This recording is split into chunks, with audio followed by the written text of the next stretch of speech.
If hanging out with neurotypicals is exhausting, why don't you just hang out with more autistic people? That might be harder at this point.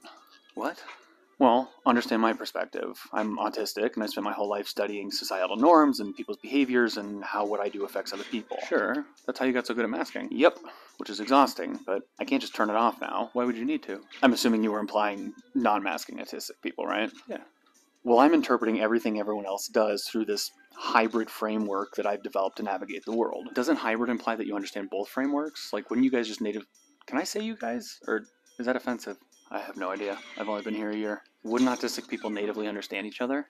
Just because we're all autistic doesn't mean that we think the same way. And I've been masking for so long without even knowing it. It's hard for me to understand who I actually am, like, natively, let alone understanding other people. I get that, but I guess I just don't understand why the additional framework would make things harder. Okay, let me give you an example.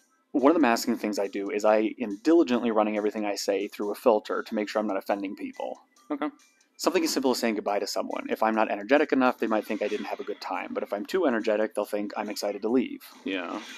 It's hard enough when neurotypicals miss social cues, and I wonder if they're upset with me. But an unmasked autistic person, I am going to guess, is going to miss those cues even more often. So now I am wondering even more if they're upset with me. But see, you understand that autistic people are more likely to miss those cues. Doesn't that make it easier to understand? No, there's just a whole new layer now of did they know about this cue and intentionally missed it to send a passive-aggressive message that they're mad at me. But that's easy. Autistic people are direct. They're not usually passive-aggressive. You're right. I think we made a big leap forward in today's session. What? Well, for a lot of us, when we learned how to mask, the direct communication was beaten out of us. Couldn't just let me have this, could you?